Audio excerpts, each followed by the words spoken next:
nuit silencieuse, alors que tout dort, un souffle subtil traverse le monde. Certains y voient le signe d'une présence, une âme attirée par la lumière divine avant même d'avoir ouvert les yeux sur cette terre. Le Cheikh Al-Jilani, maître parmi les maîtres, a un jour partagé un enseignement que peu ont compris. Certaines qualités étaient remarquables chez le Mahdi dès sa naissance. Mais quelle est donc cette force mystérieuse, ce lien discret qui relie le Mahdi à Allah depuis toujours? Et pourquoi même les plus grands sages peuvent parfois ne pas le discerner avant que le moment ne soit approprié?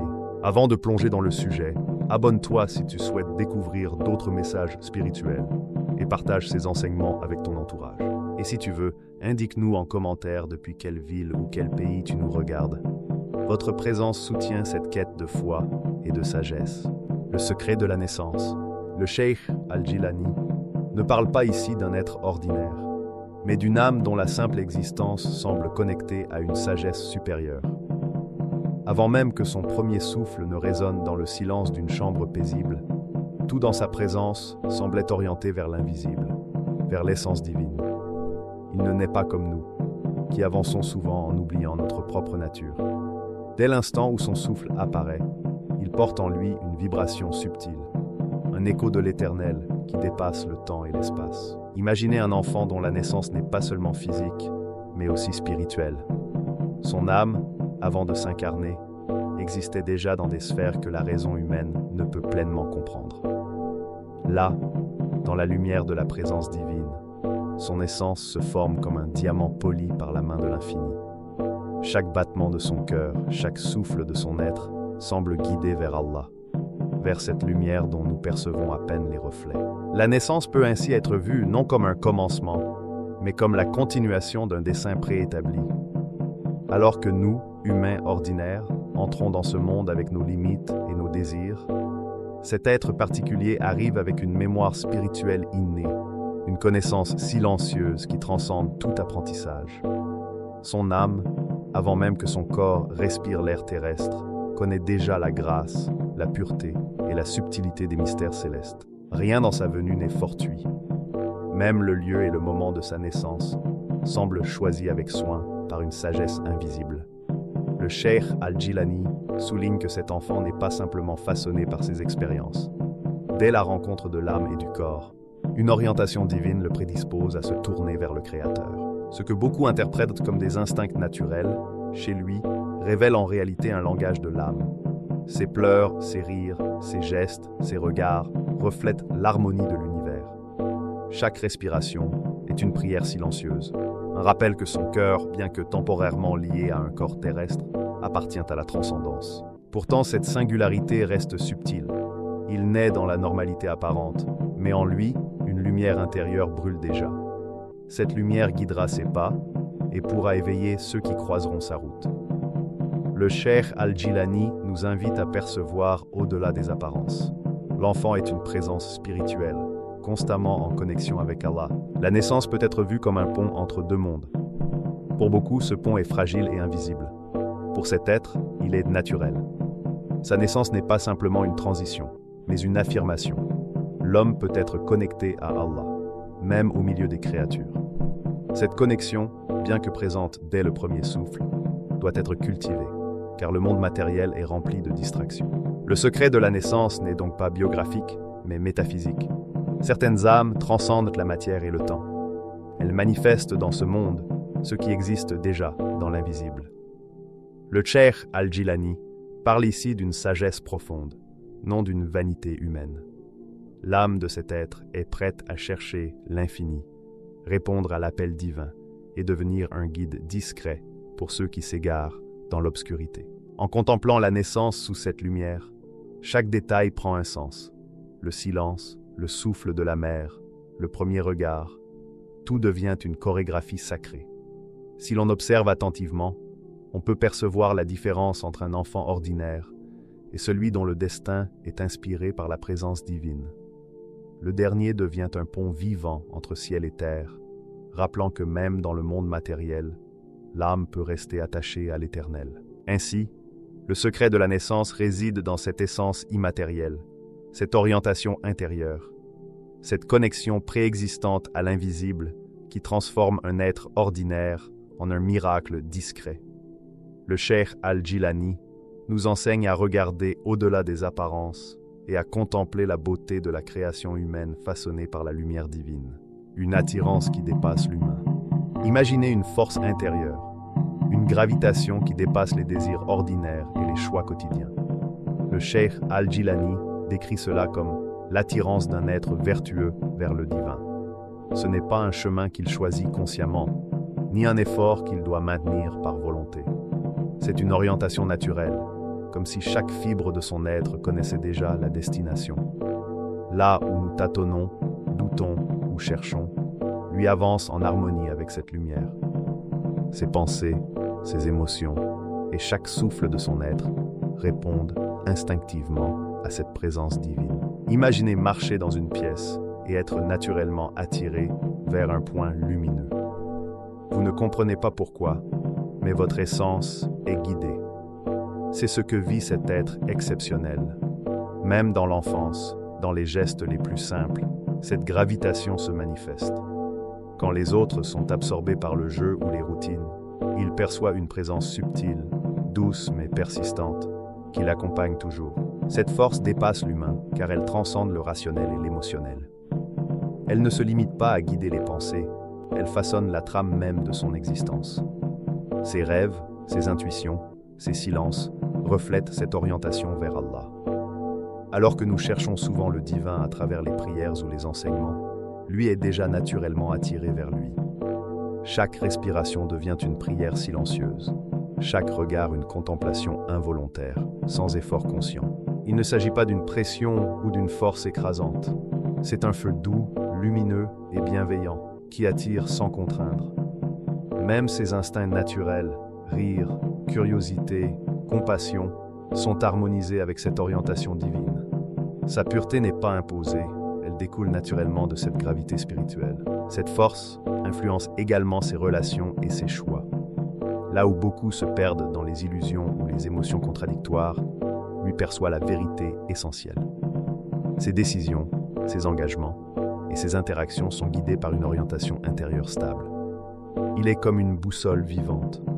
Malgré les turbulences, son cœur pointe toujours vers la lumière. Cette attraction ne se limite pas à l'action.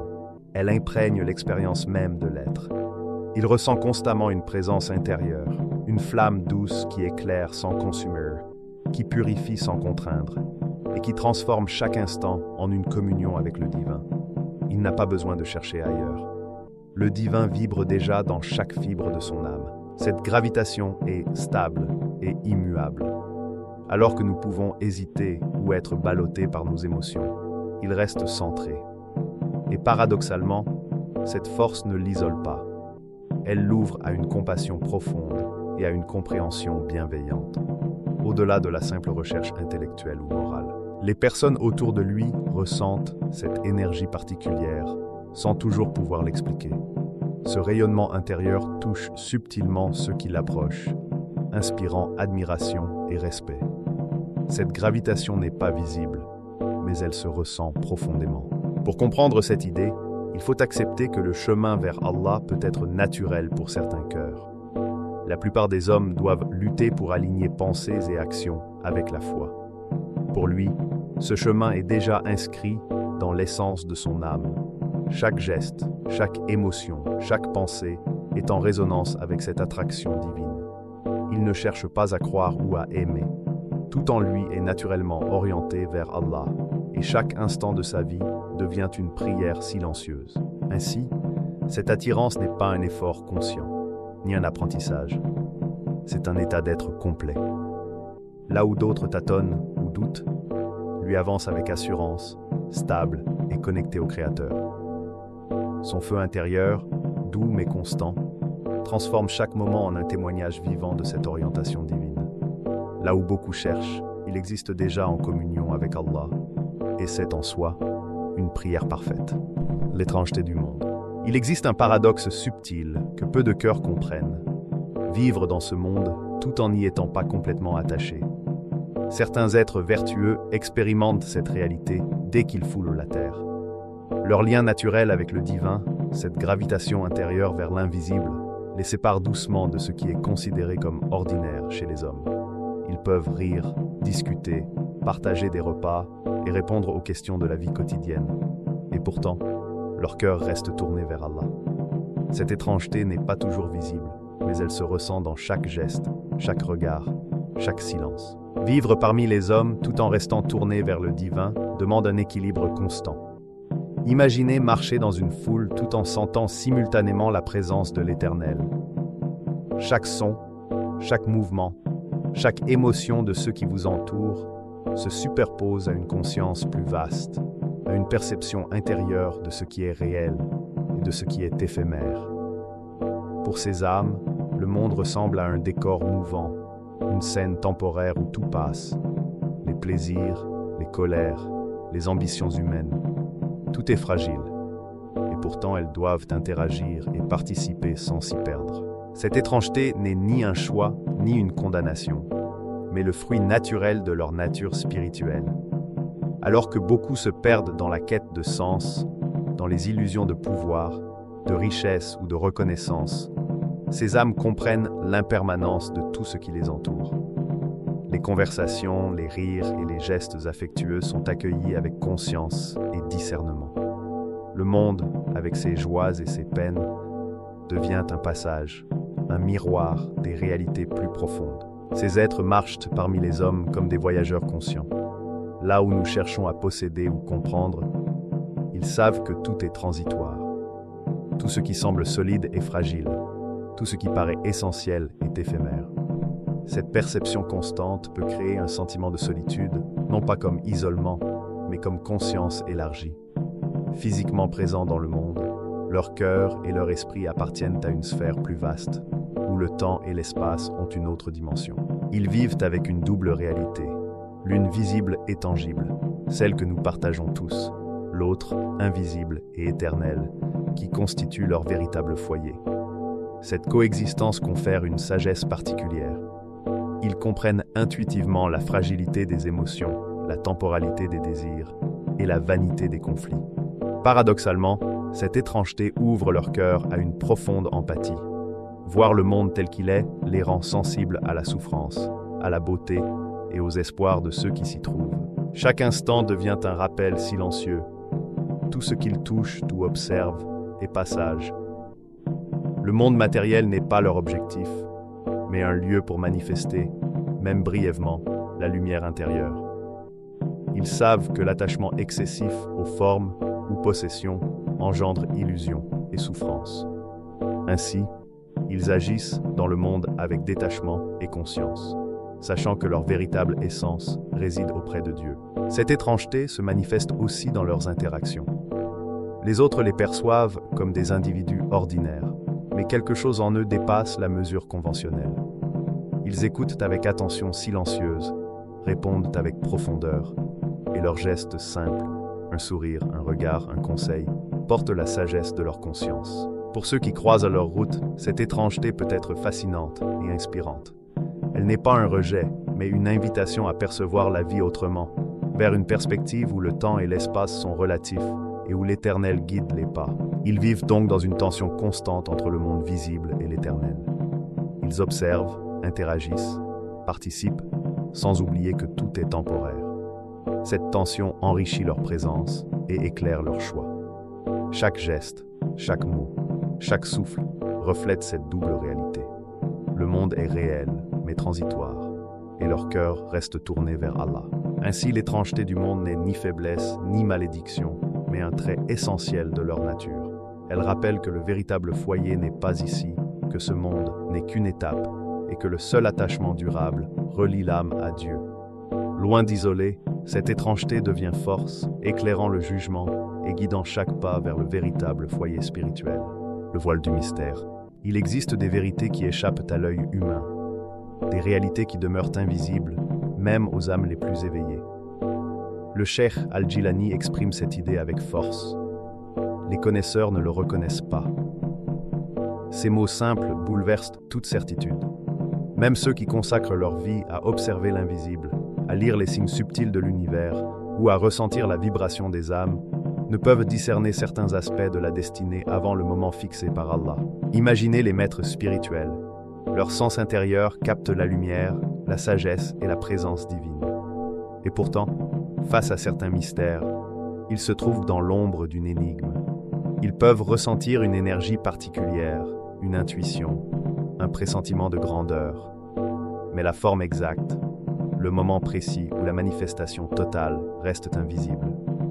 Ce voile, fin mais impénétrable, est tissé par la sagesse d'Allah et non par l'ignorance humaine. Certains êtres vertueux vivent parmi les hommes et pourtant restent discrets. Leur essence irradie, mais la pleine révélation de leur nature est réservée à Allah. Les signes sont subtils, presque imperceptibles pour ceux qui ne connaissent pas la profondeur de leur âme. Même pour les connaisseurs, ces indices sont comme des murmures. On les sent, sans jamais en percevoir la totalité.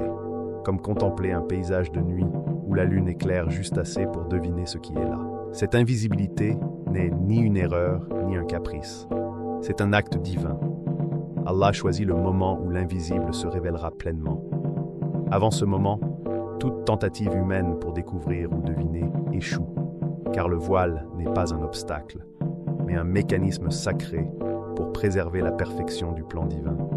La patience, la foi et l'observation intérieure deviennent alors les instruments de ceux qui cherchent à comprendre. Jusqu'au moment voulu, tout reste en suspens. Ces âmes peuvent marcher parmi les hommes, sourire, agir, et pourtant personne ne perçoit la totalité de leur présence. Même les plus sages, capables de lire les signes et les vibrations spirituelles, ne voient pas tout. Allah seul détient la clé de la révélation, et cette clé ne s'ouvre qu'au temps divinement choisi. Il y a dans cette attente une tension particulière. C'est l'écho du mystère, une vibration que l'on sent sans pouvoir nommer. Le voile n'éteint pas la lumière. Il la révèle dans l'ombre, préparant le monde à recevoir ce qui a toujours été là. C'est un moment où la foi, la méditation et l'intuition prennent le relais de la connaissance visible. Le Cheikh Al-Jilani nous montre que le mystère n'est pas absence, mais profondeur. Certaines présences sont palpables dans l'invisible, sans être encore pleinement reconnues. Cette dualité, être présent sans être entièrement identifié, confère une aura unique et un poids sacré à l'existence. C'est comme entendre une musique derrière un mur. La mélodie existe, mais sa source reste cachée jusqu'au moment où le voile se lève. Lorsque le voile sera levé, ce ne sera pas un simple dévoilement, mais un événement qui changera la perception de ceux qui ont attendu avec patience. L'invisible deviendra perceptible, et ceux qui ont cultivé la foi et l'intuition reconnaîtront ce qui a toujours été présent. La patience et l'attention intérieure seront récompensées par la révélation de la perfection divine. Le voile du mystère rappelle ainsi la subtilité du divin et les limites de la perception humaine. Il enseigne que certaines vérités ne se dévoilent qu'au temps voulu. Même les plus éclairés doivent accepter l'invisible, ressentir sans toucher, percevoir sans connaître.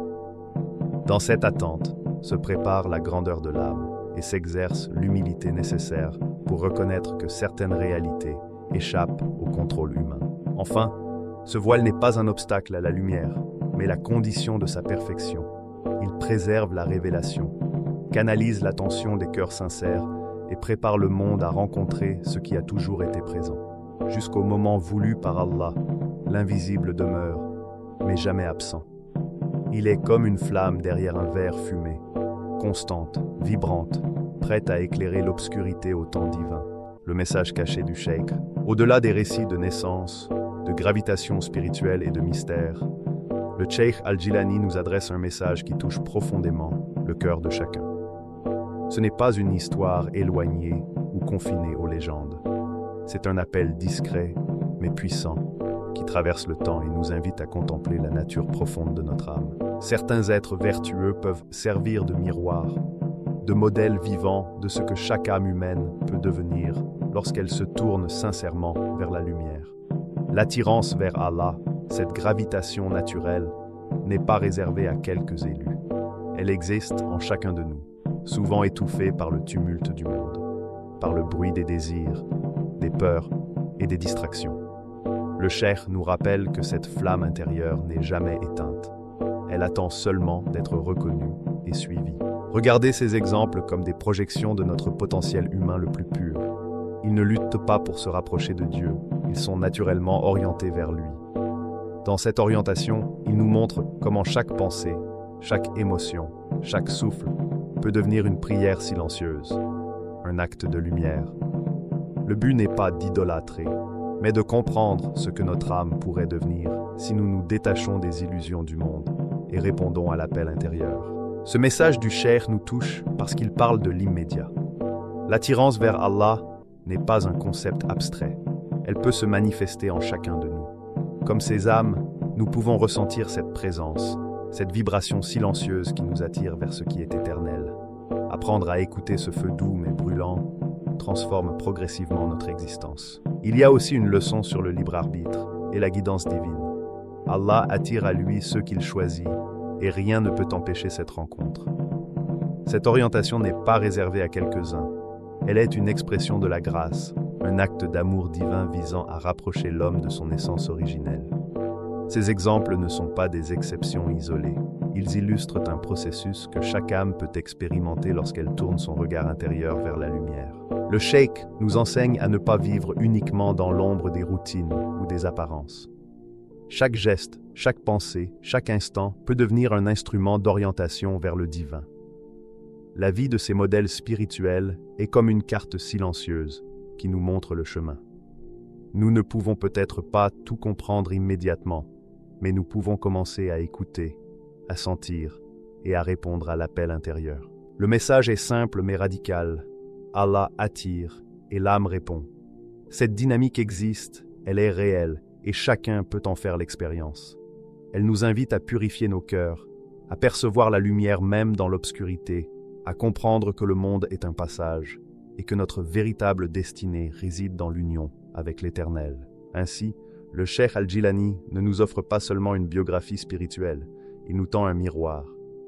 Ces êtres vertueux sont le reflet du potentiel que nous portons tous en silence.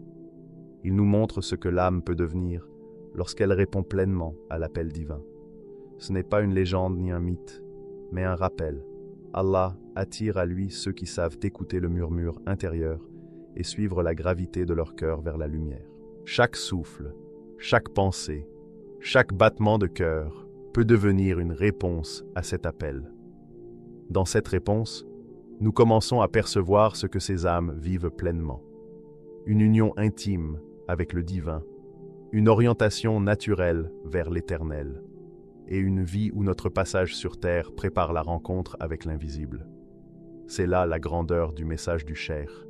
Il ne parle pas seulement d'un autre, il nous parle de nous, rappelant que la lumière est toujours présente et qu'aucun tumulte du monde ne peut étouffer ce que Dieu a déjà planté dans nos cœurs. Alors, la prochaine fois que ton cœur se sent étranger dans ce monde, souviens-toi, ce sentiment n'est pas une faiblesse, mais un signe. Peut-être que comme certains êtres vertueux, ton âme se souvient d'un lieu qu'elle n'a jamais oublié, celui où tout a commencé, auprès d'Allah. Le cheikh Al-Jilani a déclaré que certaines âmes portent dès la naissance une orientation naturelle vers le divin. Et si au fond cette lumière intérieure attendait aussi de s'éveiller en toi,